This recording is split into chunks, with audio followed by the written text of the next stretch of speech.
viaja en la historia para traer al presente la verdad de aquellos acontecimientos. El estridor de las armas. Todos los sábados de 18 a 19 horas por Ñandutí. Muy buenas tardes para todos. ¿Qué tal? ¿Cómo están? Bienvenidos al Estridor de las Armas, este espacio de nuestra historia, análisis de nuestra verdadera historia nacional. Y realmente nosotros estamos acostumbrados a tener invitados de lujo en cada sábado, especialistas en los temas y en las áreas que siempre se desarrollan, ¿verdad? Y justamente hoy tengo el honor de poder entrevistar al profesor doctor Rafael Ruiz Díaz Gaona. Él justamente es doctor en Desarrollo y en Defensa Nacional, aparte, por supuesto, de ser teólogo, de ser filósofo y magíster en Planificación y Conducción Estratégica Nacional, por supuesto, de la Alta Casa de Estudios del Instituto de Altos Estudios Estratégicos. Querido doctor, bienvenido al Estridor de las Armas. Muchas gracias, doctora, por la invitación y un honor participar en este programa de Estridor de las Armas, que justamente para nosotros es para mí al menos como estudioso de la realidad de las Fuerzas Armadas, de los militares y policías también, el tema o el nombre mismo de del programa es tan significativa, ¿no? Justamente es una parte del discurso que Francisco Solano López le dio a McMahon cuando le dio la bienvenida, ¿verdad? Le dice bienvenido, que le hubiese gustado recibirle en unas circunstancias mejores, pero aquí en medio del estridor de las armas, le dice el mariscal Francisco Solano López. Es una frase muy, muy significativa para nosotros como de la historia de nuestra nación paraguaya, ¿verdad? Entonces, doctora, muchas gracias. No, a vos, querido doctor. Y también, esperen, voy a poner en silencio mi teléfono para no interrumpir aquí la entrevista. Quiero presentar también al investigador Rubén Franco. Él es un especialista, un gran estudioso de la vida, del gobierno del doctor Francia. Bienvenido, querido Rubén, al Estridor de las Armas. Buenas tardes, Noelia, y a tu culta audiencia. Muchísimas gracias por estar, y vamos a aprovechar todo tu conocimiento, todos tus años de investigación sobre el Caraiguazú, sobre el padre del Estado paraguayo, por supuesto que sí. Bueno, el tema de hoy, quiero comunicarles a nuestra querida audiencia, se basa en la Iglesia paraguaya, porque hay muchos dimes y diretes con relación a la figura del doctor Francia, es decir, se tergiversó la figura del doctor Francia, porque al perder la guerra contra la Triple Alianza, justamente, como siempre sabemos, previo al dominio político existe un dominio cultural previamente. Entonces se escribió quiénes fueron los supuestos responsables, quiénes fueron tiranos, quiénes fueron los grandes civilizadores, y es así que perdimos el concepto y la noción de lo que fue realmente el antiguo Paraguay independiente, con una historia nueva, reescrita a favor, por supuesto, de los aliados que cometieron grandes crímenes en nuestra patria. Entonces queremos empezar con el querido doctor, si nos podrías dar un poco el contexto, ¿verdad?, sobre el doctor Francia y cómo fue realmente el relacionamiento que él tuvo con la Iglesia. Bueno, yo creo que hablar del doctor Francia para mí es una personalidad que hoy podíamos traerle al doctor Francia como un gran estadista, ¿verdad? Primero, un estadista de oro que a lo mejor tenemos que rendirle. Yo creo que la Iglesia Nacional va a hacer un homenaje de exaltarle a él como un santo, porque realmente para nosotros como Iglesia fue realmente el que protagoniza y lleva adelante la historia y deja una historia que nadie puede olvidar y puede, hasta ahora, hasta nuestros días, tenemos el trayecto, la trayectoria, el camino del doctor Francia. El doctor Francia ya era un ideólogo, un nacionalista, un republicano, porque él dice República del Paraguay, el primer nombre, ¿no? A partir del Congreso, ¿verdad? Sí, todas las formas de gobierno, desde el triunvirato hasta la dictadura perpetua, fueron creaciones del doctor Francia. Y hasta, después la independencia, la lucha por la independencia, establecer el escudo nacional, la bandera, bueno, toda esa yo creo que hasta ahora nadie pudo salir de ese esquema histórico, porque tenemos todavía hasta ahora. La bandera mejoró un poquitito, pero el escudo sigue siendo el mismo. Vos sabés que ese es un tema que yo siempre me estoy quejando y me estoy plagueando, ¿verdad? Es decir, si nosotros tenemos nuestro escudo nacional, ¿verdad? Tiene una estrella de 6 puntas, ¿verdad? Porque esa es la original, la diseñada, ¿verdad? ¿Por qué tocan, verdad? Es decir, ¿por qué hicieron eso, verdad? ¿Hicieron alguno de los dos una investigación con relación a yo creo que eso falta todavía un poco de hacer una investigación de haber sacado de las 6 a las 5, ¿no? Claro. De la estrella de 5 puntos. Bueno, es lo que en este momento contamos, pero también merece una revisión histórica para poder establecer realmente que los motivos por el cual tocaron, ¿verdad? Porque acá los muchachos tocan nomás sin saber nada, ¿verdad? Eso es una realidad también política, ¿verdad? Porque no todas nuestras autoridades manejan lo que es la historia. Cuando toma entonces el doctor Francia el poder político, digamos, con todos los otros padres de la patria también, que son los grandes acompañantes de él, pero él es el ideólogo, él es el que va a cranear un poco la mente brillante, porque yo creo que el único que tenía un poco de estudio en el sentido de una formación académica, porque él se formó, imagínate, de criatura, se fue a estudiar a Córdoba, a la Universidad de Córdoba. Eso es, para mí, yo pensando en el siglo XXI, de lo que el siglo XVIII, XIX, pudo haber traspasado la frontera de la República, todavía no era Paraguay, pero sí ya, cómo salieron para ir a Córdoba. Claro, es decir... Es indescriptible todavía para nosotros pensar. Y mira que la puja intelectual, doctor, siempre fue con Bogarín, ¿verdad? Es decir, es como que no se llevaban muy bien entre Francia y Bogarín, bueno, y eso lo vemos categóricamente. ¿Qué vos pensás, querido? Con De la Mora era el problema realmente. También con De la Mora, porque De la Mora que creo que perdió un papel, el original creo que fue del 11 de octubre de 1811, que se firmó con los argentinos, ¿verdad? Y siempre hubo esa, diríamos, inquietud seguramente con los otros padres de la patria de volver a Argentina, anexarse a Argentina siempre, ¿verdad? Hubo siempre gente, pero él se mantuvo. Se establece ya a partir de 1810. Y por eso que se adelanta la independencia de 1815, ¿verdad? Porque hay gente que estaban volviendo atrás de esa iniciativa de la independencia, ¿no? Entonces, 1811 la independencia.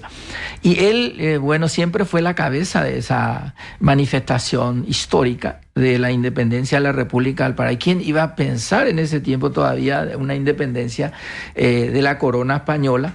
Entonces, ahí él, con el equipo de su trabajo, seguramente verá los grandes también pensadores de los padres de la patria, los héroes, él diseñó una política de la independencia jurídica, política y económica de la corona, porque era una forma, por eso que el doctor Francia fue un estratega.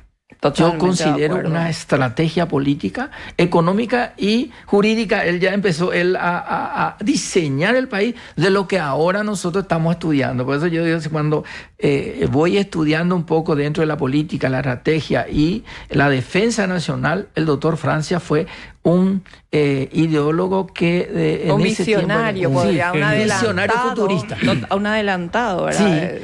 Todo lo que las estructuras que dio al Estado. Entonces, cuando él toma, digamos, ya la rienda en 1814, prácticamente fue ya nominado o consagrado como una figura de la época para poder gobernar ya en nombre del pueblo, que ahí le ratifica ya una figura importante de ser dictador temporal, ¿verdad? Y ahí entonces él toma ya una decisión, que le faltaba un elemento que era la independencia eclesiástica. Y 1815, el 2 de julio de 1815, el decreto por la cual él decide establecer una política, digamos, de independencia eclesiástica con el Vaticano. Entonces rompe esa, digamos, estructura que nadie pudo hacer. Y imagínense en ese tiempo todavía todo lo que se ponía en contra del Vaticano eran excomulgados, eran la guillotina. Y ese proceso, ¿cómo él le dice, bueno, yo entiendo el pensamiento filosófico del doctor Francia, ¿verdad? De dónde proviene este tema, porque Roma es un principado también, ¿verdad?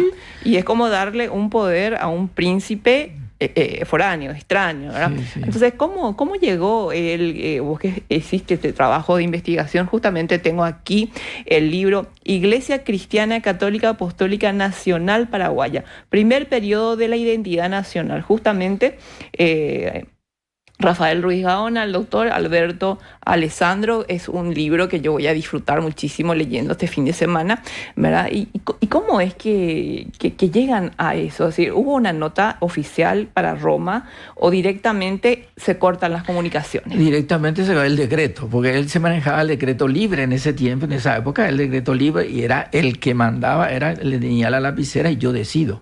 Entonces, por decreto, todo era por decreto. Sí. Y eso se comunicaba ya a los, digamos, responsables de las congregaciones religiosas, que ya no hay ningún vínculo que podía interferir en su política y la estrategia de la independencia libre y soberana de la República del Paraguay. Porque interfería mucho la política, porque no podía gobernar mucho. Digamos, hay una agitación siempre por su política. Entonces, los españoles, que eran los líderes que manejaban el clero nacional, el clero, digamos, español. El obispado, sí, los altos rangos tenían todos los españoles, sí. Él decidió, entonces, a partir de hoy, en el decreto del 2 de julio de 1815, que todas las órdenes religiosas va a cortar vínculo con el Vaticano, con Roma, y se establece entonces una política de gobierno del doctor Francia, que él es el jefe de la cabeza, o jefe o cabeza de la Iglesia Nacional, que se convierte en una iglesia del Estado, pero todavía es muy incipiente eso, porque más adelante vamos a ir dándole un poco más estructura a la Iglesia Nacional, porque ese fue los ingleses hicieron eso que también. Nunca nadie enfrentó al Vaticano, él enfrentó. Y es cierto, podemos decir que él decreta la libertad de culto. Sí. Todos podían, digamos, expresar su fe, menos ateo. ¿Cómo? ¿Menos qué? Menos ser ateo. Menos ser ateo. Sí, todo está permitido. Todo está permitido, ¿sí? Porque imagínate, hasta esas cosas pensaba ella en ese tiempo. Y cuando llegó en 1820, que después vamos a tocar, la llegada de Artigas, por ejemplo. Como él tenía una relación muy tensa en esa antes, ¿verdad? Y de vuelta, Artigas fue... Pero yo tengo un trabajo de investigación sobre el tema Artigas y por qué le permite ingresar. Es decir, Artigas le dio información vital sobre una conspiración a Francia, también, ¿verdad? Sí, está. Sí. Bueno, pero eso vamos a tocar en otro momento. En otro momento, hay tantas cosas. Sí, ¿verdad? Pero es importante también aclarar eso, ¿verdad? Sí. Artigas es como que pagó su lugar acá. Sí, pero fue un, digamos, momento importante también de esa realidad, ¿verdad? En 1815, entonces se crea una estructura ya para incipientemente que la iglesia tiene que, porque el clero estaba muy corrupta o corrompida por muchas situaciones, y él se dio cuenta de eso, que estaban explotando a la gente. Ahí mucha gente robaba, abusaban de su autoridad. Entonces él, como era teólogo y también abogado, sí, abogado, imagínate, en ese tiempo conocía toda la realidad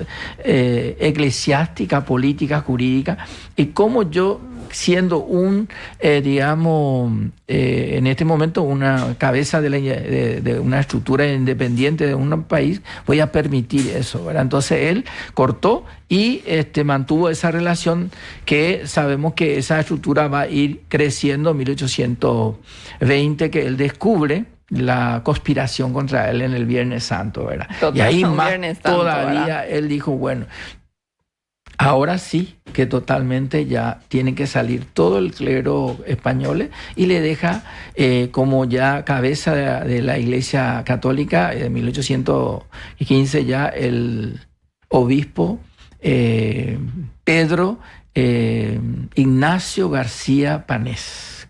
Imagínate, él pensó hasta eso, que no podía quedar una iglesia sin cabeza. Y le dejó al único español que era de la, digamos, de la colonización. O sea, de la confianza del pueblo. Y él le dejó como cabeza. Por eso que la Iglesia Nacional Paraguaya tiene una estructura y no se podía llamar de otra manera, porque él diseñó una estructura de la Iglesia paraguaya, que él quería como paraguayo. Tenemos que ser como paraguayo, pero siempre mantener la fe. Y él no dijo, él fue un fundador jurídico, porque sabemos que la iglesia es fundada por Cristo.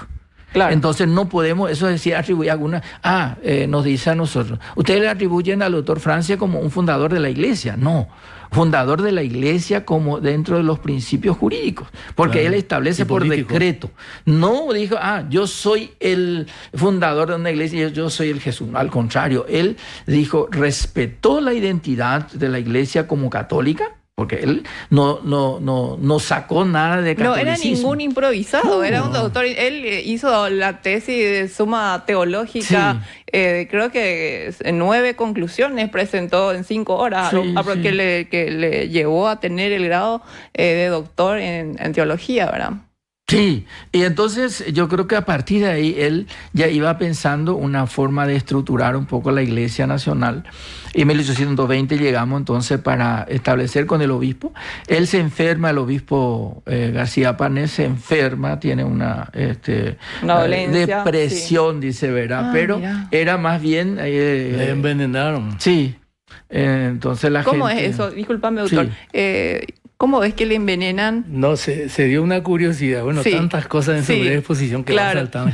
Pero me interesa esa parte. García Panés era un clérigo más que estaba engrillado después de la revuelta, o sea, de la Revolución de Mayo, ¿verdad?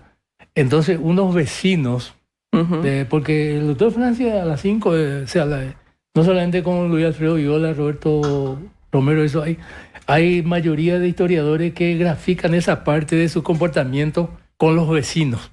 Por ejemplo, habla mucho en guaraní, guitarra, y esos momentos parece que él aprovechaba para hablar con la gente, ¿verdad? Entonces ahí no había protocolo y los vecinos decían Caray Guazú, Caray Garandú, o si no, Caray Dictador.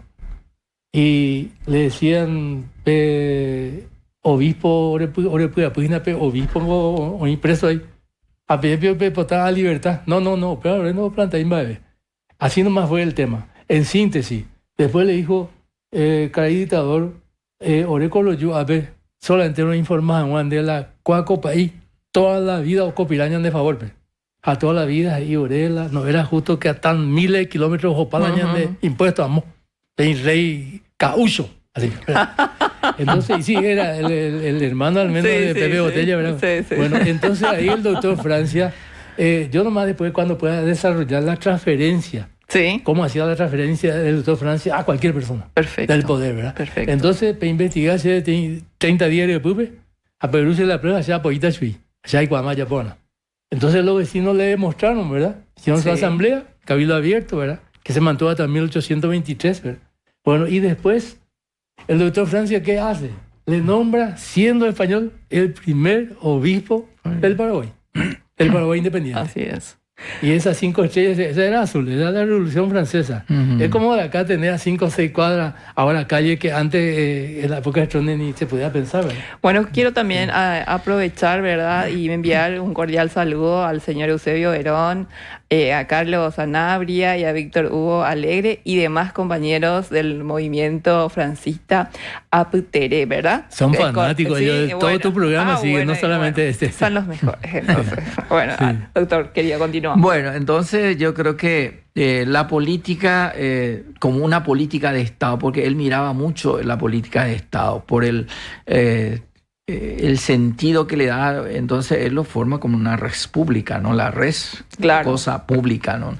Él pueblo, miraba eso, sí. Imagínate, por eso vuelvo otra vez a un estadista, porque mira no solamente en el presente, sino mira hacia el futuro. Por eso yo le considero al doctor Francia como un visionario prospectivo. La visión prospectiva, pues, es mirar el futuro, anticipar, trazando, ¿no? Claro, sí. Y entonces yo creo que todo el sistema, por eso que el doctor Francia se le estudia desde diferentes ángulos, diferentes perspectivas, y de donde se le estudia o donde se le mire, él tiene una esencia, un sello especial en su gobierno, ¿verdad? Quiero hacer una consulta, sí. ¿Verdad? ¿Por qué te parece, doctor, que cuando se habla de la iglesia, lo que se aprende, y eso es algo que a mí sinceramente como investigadora, como historiadora, siempre me preocupa, porque veo los textos que nuestros jóvenes consumen a través de nuestro sistema educativo, que Francia perseguía a la iglesia, que clausuró San Carlos, claro, ¿verdad? Sí. Que los cuarteles, ¿verdad?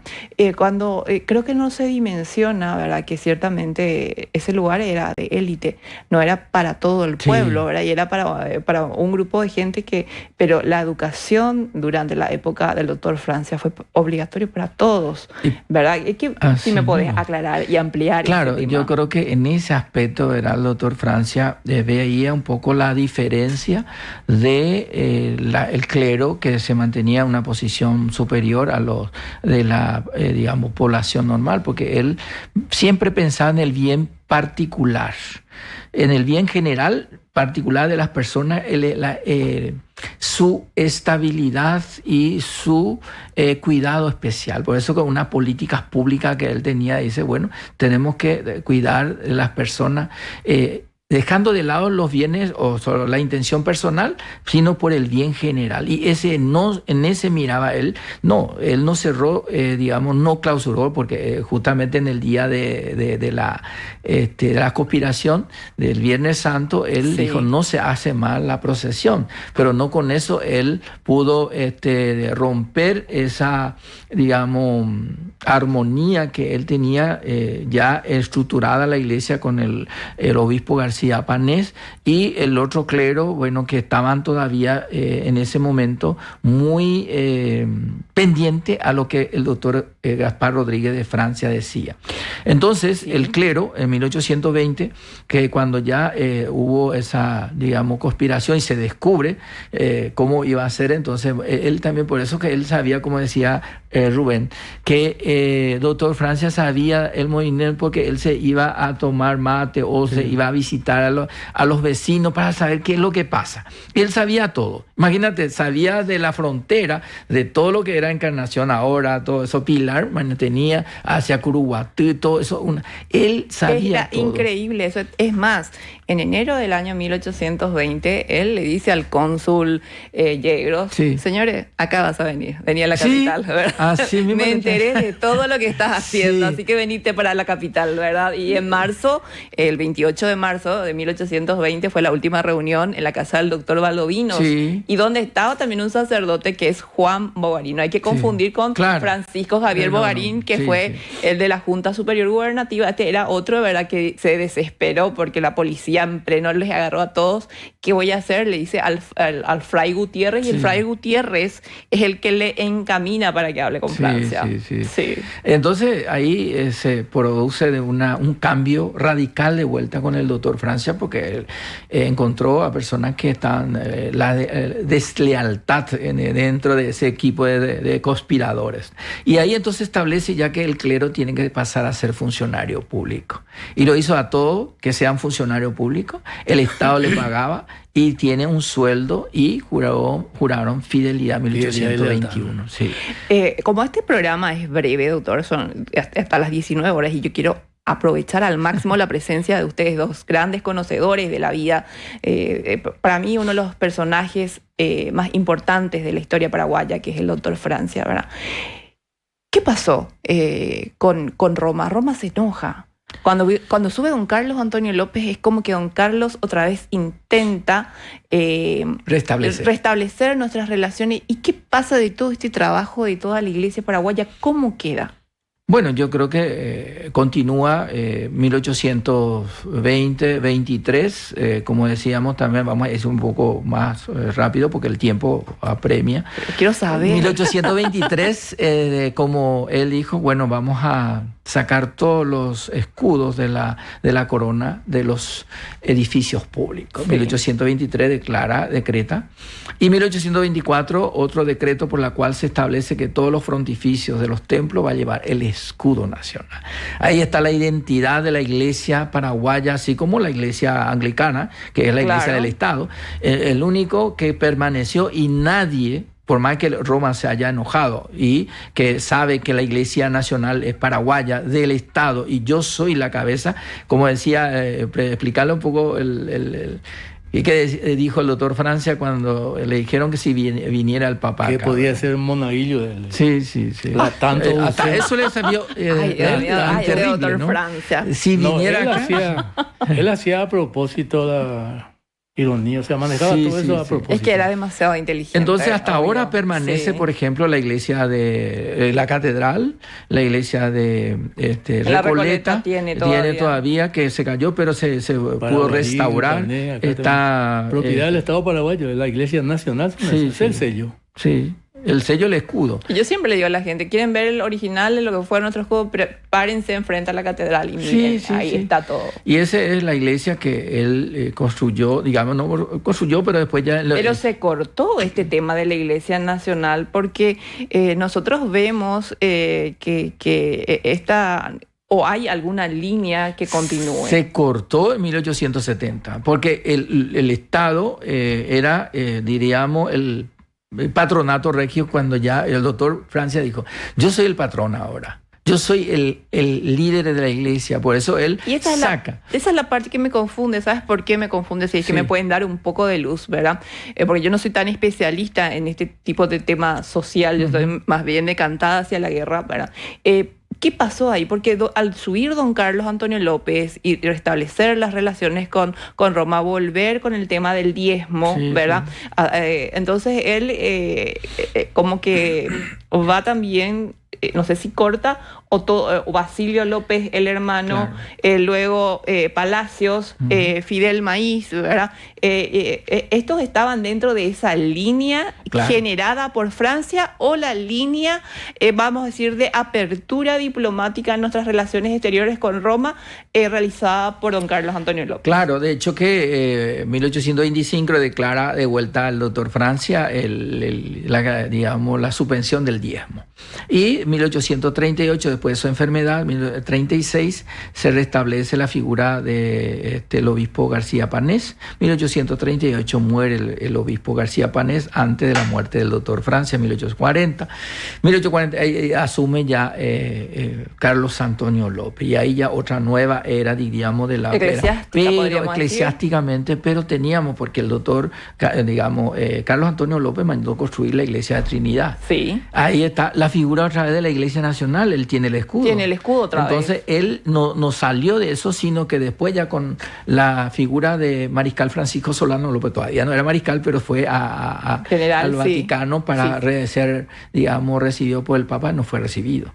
Él estuvo ahí casi una semana justamente participando de todas las ceremonias. Habló con el secretario privado del Papa, tuvo audiencia con el secretario privado del Papa. Hasta ahí llegó. No le puede. Entonces dice, bueno, yo me voy, y se fue a Francia. Dejó de lado, y ya vino él ya con una historia muy, digamos, cortada, ¿no? Entonces él se fue y se formó lo que él tenía que ir a formar, que me interesa la política del Vaticano, que nosotros somos soberanos e independientes en la República del Paraguay. Por eso ese era su estilo de manejo Mariscal Francisco Solano López, porque era su estilo eso, de una independencia y soberana. No necesita el Vaticano para el gobierno. Por eso se cree que también después, para la guerra del 70, tuvo mucha influencia el Vaticano para fortalecer a los países que estuvo... Y no, es decir, lo que tenemos que ver aquí es los manejos del clero también aliado, ¿verdad? Porque nosotros éramos el arzobispado más antiguo de la región y de repente en plena guerra en el 1866 López se entera que, mira, un poco estamos sufragáneos eclesiásticamente a Buenos Aires. ¿Qué pasó acá? Y ahí intervino Fidel Maíz, le dijo, no podemos. Ahí le sacan de la cárcel a Maíz. No podemos nosotros en este tiempo de un conflicto que venga un foráneo a intervenir dentro de una política eclesiástica. Entonces, de vuelta fue enviado a Argentina, porque imagínate ser de una independencia, volver a anexarse dentro de lo que es la política eclesiástica de Argentina. Entonces, en plena guerra. Entonces, ellos, cuando Carlos Antonio López establece eso, envía y busca la relación porque teníamos que tener un obispo. Entonces, se llegó a un acuerdo que era el obispo de la Iglesia Nacional, fue consagrado obispo Basilio, el hermano de Carlos, porque también consideraba al Vaticano que era una política un poco más para darle esa flexibilidad de continuar una política de relacionamiento, pero no completa, porque siempre hay una restricción entre parte del Vaticano, porque ellos creían que alguien que no está sometido a su voluntad no era parte de ellos. Es decir, era como una línea MAU de religiosos, algo por el estilo se podría ver. Bueno, quiero enviarle también un saludo al general Julio César Cardoso, que está viendo el programa, les envía saludos cordiales también a ustedes. Gracias, mi general. ¿Verdad? Y quiero hacer yo sé que puedo saltar mucho en el tiempo, pero a mí me llama poderosamente la atención lo que dijiste, doctor, me parece totalmente cierto, que a partir del año 1869, ¿verdad?, cuando se conforma este triunvirato, según los intereses políticos del Brasil específicamente, la Argentina es como que queda relegada en la elección de ese triunvirato, ¿verdad? Se quiebra el Estado paraguayo como lo conocíamos, ¿verdad? Pero yo quiero irme un poco más adelante porque a mí me preocupó mucho la actitud de Sinforiano Bogarín.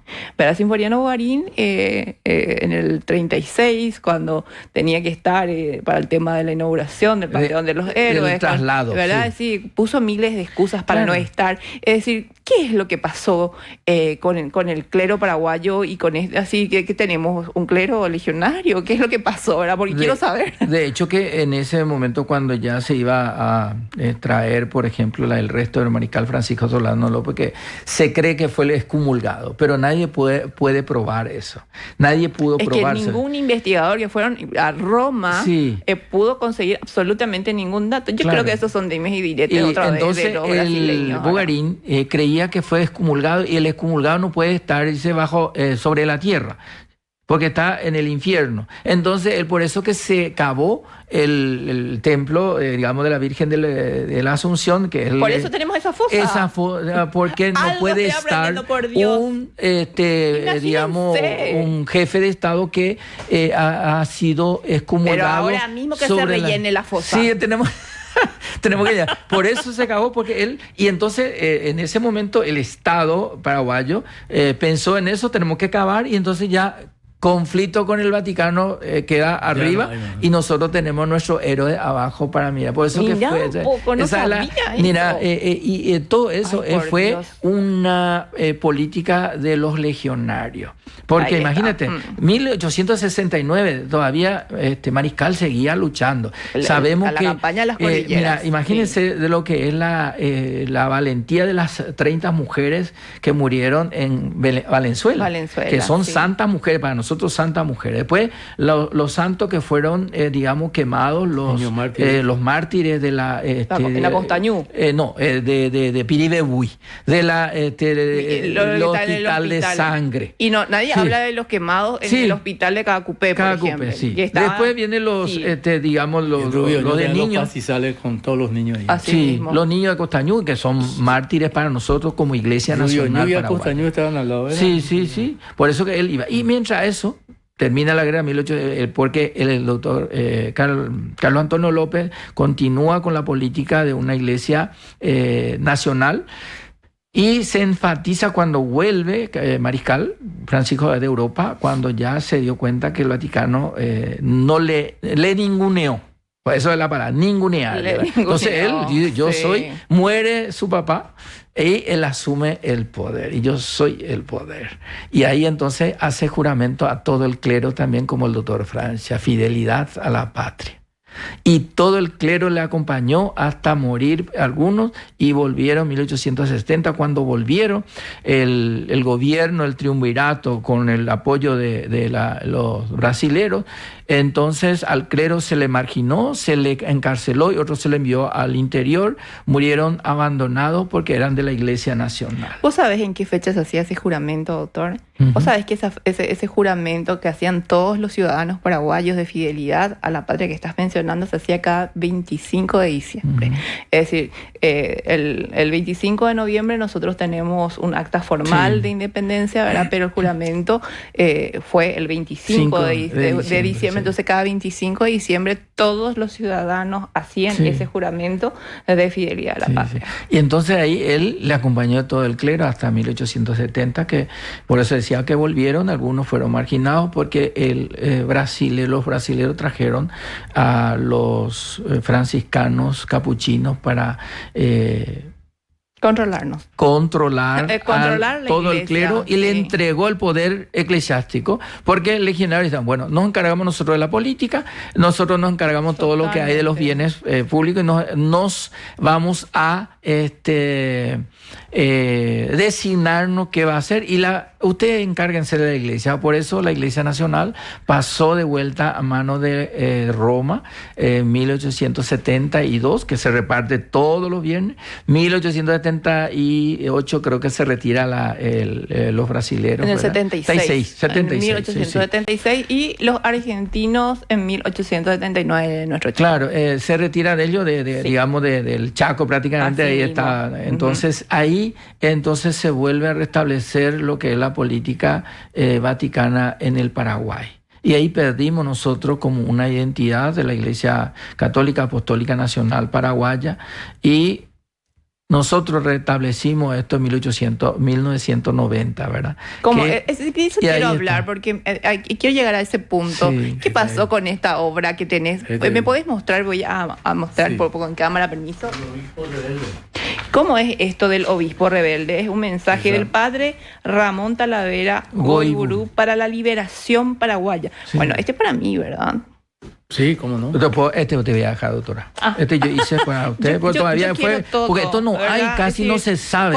Cuando vienen mis invitados con cosas así, yo quiero todo y les saco, ¿verdad? Ese es el discurso. Sí, comentarnos quién fue primero este sacerdote, ahí por favor. Empezamos con un orden, sí. Perdón, guarda mucha relación acá con nuestro querido profesor Rafael.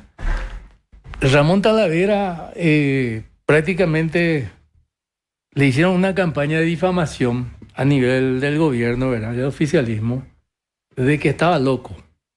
Porque ya se veía venir el predio adyacente a lo que es la escolta presidencial. Sí. Se tenía que sacarle a todos los pobres que estaban lo que era mundo aparte, sería la chacarita de esa época. Entonces este país, para ese era el país sacerdote. Sí, sí puedes acercar más tu micrófono, por favor, para que se te escuche mejor. Perdón. Sí. En 1959, el Ramón Talavera asume la defensa de esa población. Que no tiene sentido que se le saque de ahí, ¿verdad? Y ya vino la orden de Stroessner para hacer un estacionamiento ahí de la escolta. Bueno, ahí se dio inicio, aparte tenía grandes huelgas, la represión de Duarte, ese contexto, ¿verdad? Bueno, entonces el primer exilio ya viene ahí él. Entonces le hicieron una campaña y recién estaba escuchando que siempre hay los sacerdotes, no sé cómo, de la derecha, para decir, ¿verdad? Aníbal Mena Porta era. Podríamos hablar de, porque todo un mundo es el mundo eclesiástico, ¿verdad? Sí. Entonces, escuchen mi confesión, gente, no se enojen.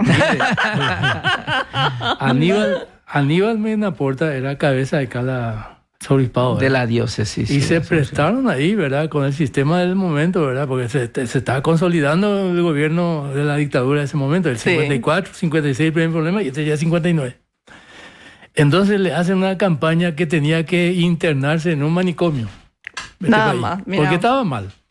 Y ahí le llevan otro grupo que era afín a él y a la liberación, ¿verdad? Sí. Le llevan a Montevideo. Y ese discurso es de la Universidad de Montevideo. Y vea el año.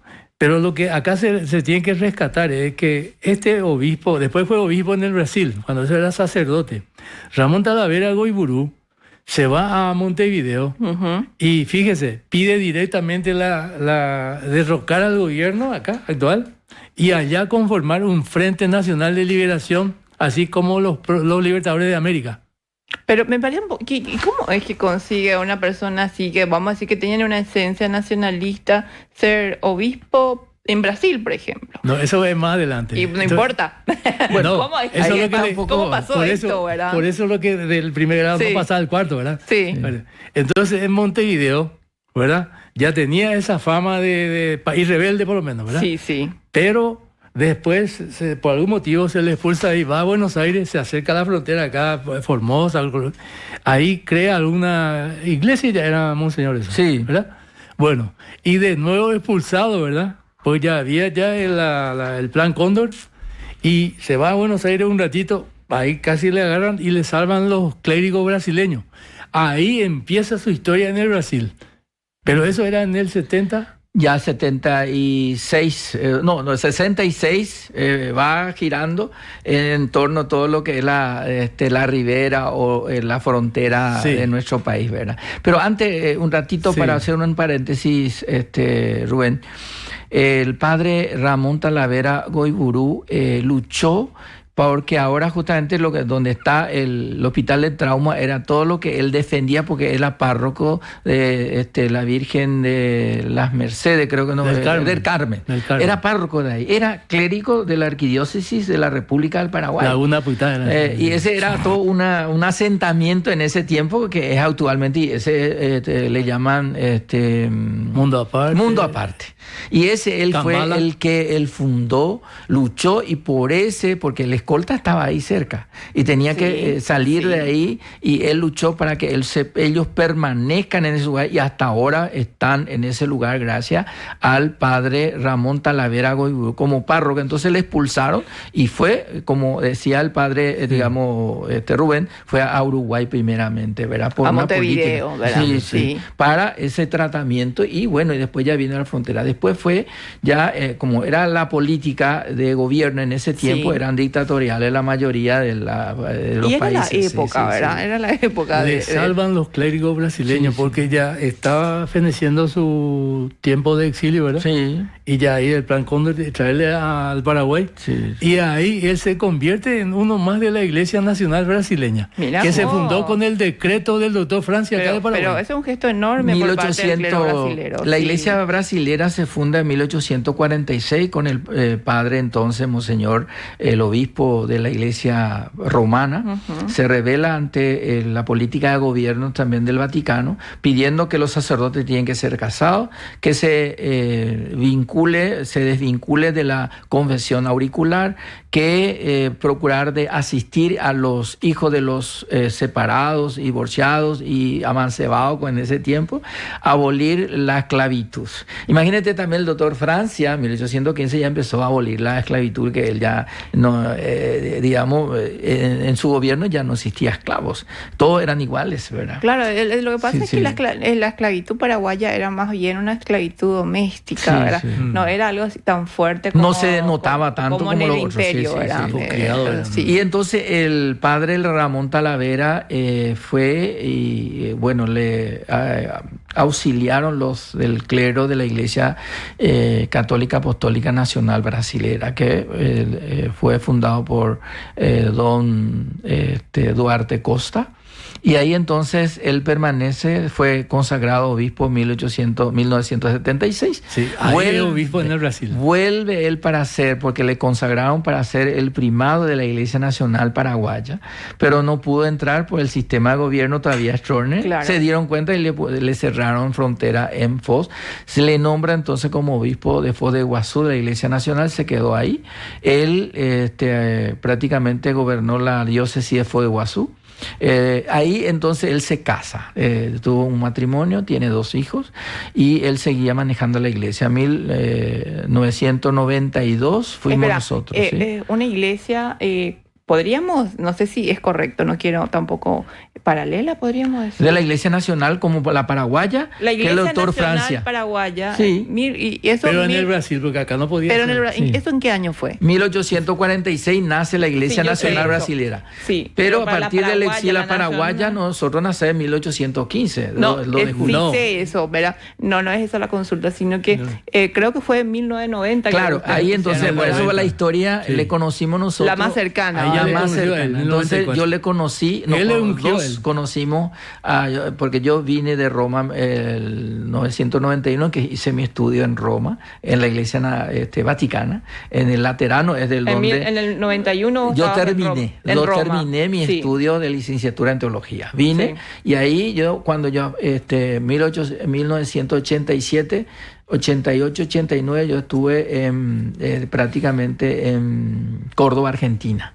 Estudié en la universidad, entonces yo ahí investigué ya lo que era la vida del doctor Francia para conocer de lo que era la historia de la Iglesia Nacional, porque ya me interesaba. Pero yo me fui a Roma, me olvidé. Cuando volví, el otro compañero que era Monseñor Benito, que fue el segundo obispo, fue a visitar a la Iglesia Nacional Brasilera en Río de Janeiro. Entonces le dijo el primado de la Iglesia Nacional Brasilera, le dijo, va a ir en Foz de Iguazú, que está Monseñor Ramón Talavera Goiburú, que es un paraguayo. Conózcanle, porque él fue designado para ser obispo primado de la Iglesia Nacional Paraguaya, pero no pudo ingresar y quedó en Foz de Iguazú. Entonces él me invita y nos vamos, 92, que ya era nueva, digamos, la política de una nueva... Estamos en la transición política de la nueva constitución y cosas así. Ya hay una libertad de culto, que a pesar de que la libertad de culto no se respeta mucho acá en Paraguay, porque hasta ahora seguimos siendo perseguidos por la Iglesia romana. No nos permite la libertad de culto pleno, porque dice que somos una iglesia Mao. La iglesia paraguaya. La iglesia romana paraguaya. Ya, sí. Porque ellos se creen el dueño de la... ¿Qué dice Roma con relación a eso? Roma, porque yo los obispos acá en Paraguay, dice que nosotros somos una iglesia paralela, que por la catolicidad engañamos a la gente, confundimos a la gente, y que no tiene una, digamos, sucesión válida apostólica. Y nosotros tenemos del Brasil, trajimos la sucesión apostólica. La herencia histórica lo demuestra nuestro archivo nacional, que yo investigué para eso también. Prácticamente me costó 10 años de investigar, ir todos los días en el archivo nacional. Yo sé lo que es eso. Y da gusto, porque y sigo, porque tantas cosas uno descubre. Totalmente. ¿no? Es un apasionado para poder investigar una historia de lo que era el principio de nuestra realidad nacional. Sí. Hay cosas que también entraron como caballito de Troya también en el Archivo Nacional. También hay que tener cierto cuidado también ahí, ¿verdad? Porque es así cuando yo tenía Silvano Godoy, el archivero, ¿verdad? Metió muchas cosas. Yo no sé si le conociste creo que es un señor que hacía el estudio de la genealogía, que más falleció hace poco. Sí, lo conocía. Ese fue un... Eusebio también. Que fue mi amigo, supuestamente, pero era un traidor, legionario, yo le digo, porque vos sos legionario, le dijo, porque nos encontrábamos en el Archivo Nacional y vos no sos el obispo de la Iglesia Nacional, porque ustedes no son reconocidos, porque Roma es lo que reconoce. Y a mí me importa poco, le digo, y me peleo siempre con él, pero como historia que él también decía, ¿verdad? Claro, y ahora seguramente está allá, seguramente en el paraíso, en el infierno, el pobre, ¿verdad? Sí. Porque él era un retractor del doctor Francia, ¿no? Esta clase de cura es lo que queremos nosotros, ¿verdad? Muchachos allá atrás, ¿verdad? Que el doctor Francia nos representa. Como lo amancebado. Sí, ahí, contarle un poco qué dijo el doctor Francia cuando alguien se fue, una viuda que se murió su esposo porque era amancebado y no le permitía entrar en la iglesia de la Recoleta, y le dijo al doctor, se fue. No, y fallece una persona, ¿verdad? Pero tenía... Y no le podían enterrar en el cementerio. Creo por que eso. Hubo un suicidio o algo así. Vecino con fidelidad a la patria. Algo así. Calificado, bueno. Entonces, buen vecino. Pero la iglesia le tenía prohibido a todos los amancebados, concubinados. Pecadores. No puede entrar a la iglesia. Porque al morir y según la Iglesia Católica, su alma Oshiriri en guaraní, Oshiriri en el infierno. Sí. Entonces la viuda, lógicamente, que recurrió al obispo y el obispo le ¿a dónde fuera? Alguno ya se baña. Bueno, entonces un sobrino, esa es la anécdota. Por eso cuando uno toma con rigor cualquier investigación, y esa es lo de tu escuela lógica, la inducción, la deducción, comparación y después recién la conclusión. O si no, no tiene sentido. Te cuenta todo, pero nadie, nada, no monguay. Entonces el sobrino le dice a su tía, Yajamina Caray Guasur Endave. Hay cuando ya pongan a caso, ¿ve? ¿Se da cuenta la confianza que claro. Tenía 17 años. Bueno, entonces le dice el obispo a la viuda, señora, ande coricua, pona. Vengo, ande tiene buena esposa, la de marido, pero la ley, con algo así, la infierno. Y ahí lloraba la viuda. Pobre viuda. Entonces, el sobrino le pide permiso a su tía y se va junto al doctor Francia. Sí. Y ahí coinciden muchos historiadores, ¿verdad? Que había 2 filas para la audiencia, para Francia. Uno era bajo sombra y con silla. Y otro es en el sol y parado. A los ricos eran. Bueno, y él bandeja. Va a escuchar una bebé cote en jarra, bebé una cambio sí. Porque va a oír un de. Y le dijo el problema. Le contó toda la historia, sí. Y le dice, será siempre tiene persona muy respetuosa de las instituciones. A la excelencia o merecer respeto. Ande castillo, o sea, a ordenar suela, a violar a la ley. Ande yo voy a hacer. Y allá pone lo siguiente. Allá por donde tiene carta ahí, tiene que lita. Hay una hasta su vez, ella tendrá que coger. EPM, en propia mano. Claro. A no contestar en donde se ya y cuama ya pota. Pero contestar donde. Y ahí empieza la transferencia del poder. Porque el mitaí no entendió nada, ¿verdad? Se va, lleva la nota. Se va y el obispo le ataja. Y le dice, va a ver a Pepe. A Guerú tiene cartas y nada para su excelencia, el señor Caraí, el obispo. Ya Yamina dice, ese se la pay, le dice. ¿Te das cuenta? 10 minutos antes o 20 minutos antes le echaba con su tía de ahí. Ese se la pay. Se va directo, entra, le entrega al arzobispo. ¿Cuál hipoteca de Iguazú contestar? Ya Yamí empieza a leer. Y dobla otra y le pasa. No, he contestado hasta se le dice. Por eso en todo momento se demuestra la transferencia del poder popular que tenía Francia. Sí, totalmente. Todos mandaban. ¿Verdad? ¿Y qué le dijo? Y le puso, bueno, está el saludo de rigor, ¿verdad? Excelentísimo señor arzobispo de la ciudad de Asunción, que está aquí lo va a hablar en vista al fallecimiento del patriota fulano tal, acaecido en el día de ayer, en la víspera, que está aquello. Pero conforme a vuestro, ¿cómo se llama el canon? La ley canónica, que en su artículo tanto dice tal, o sea que cualquiera que no esté casado, ¿verdad? Por vuestra ley de la Santa Iglesia que está aquello, y esté amancebado o concubinado, acompañado, al morir su alma o shiride en el infierno. Porque en guaraní pues está eso. Sí.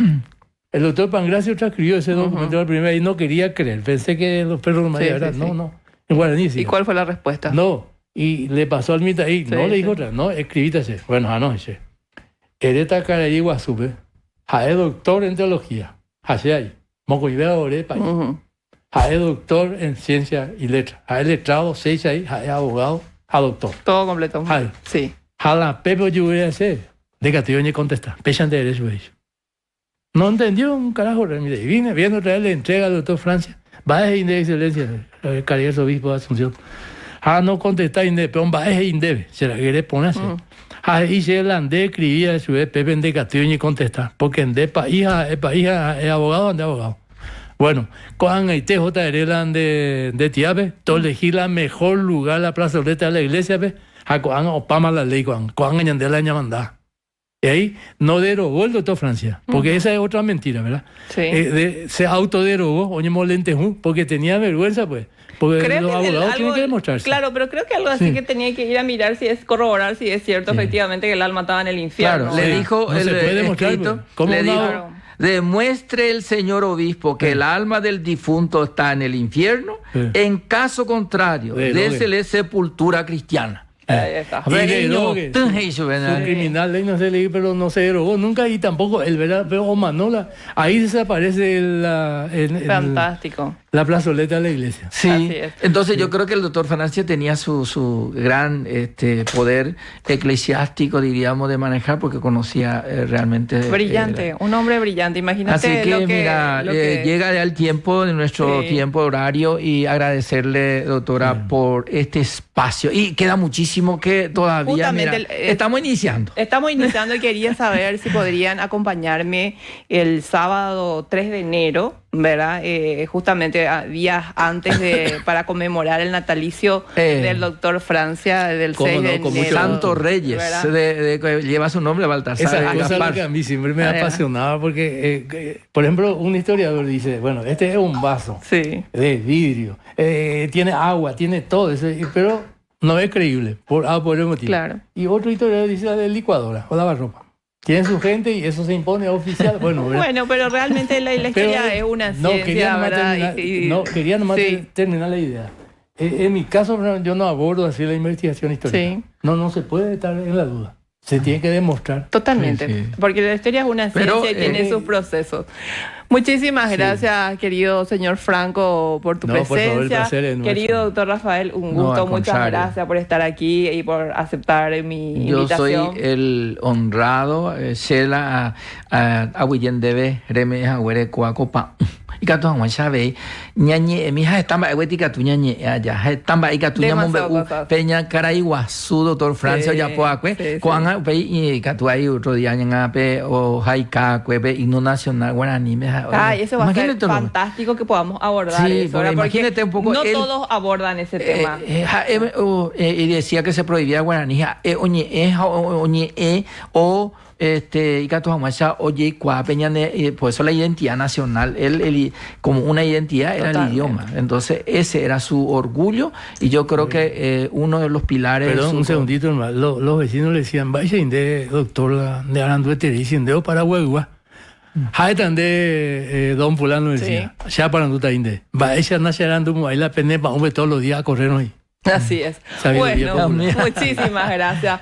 Así concluimos el programa de hoy con estos invitados realmente maravillosos que mucho aprendimos sobre la iglesia paraguaya. Ahora sabemos que tenemos una iglesia paraguaya también, ¿verdad? Cosa que sigue vigente. Y que sigue vigente según la línea francista del año 1815. En el mundo tenemos 3.500 por ahí ya, en el mundo. Iglesias nacionales. Así mismo, bueno, nos encontramos el próximo sábado con más historia. Bueno, realmente muy contenta por estos invitados, por los libros y estamos en contacto. Un abrazo enorme para todos. Hasta luego. Muchas gracias. Esto fue El Estridor de las Armas, con la conducción de la historiadora Noelia Quintana. Hasta el próximo sábado de 18 a 19 horas por Ñandutí.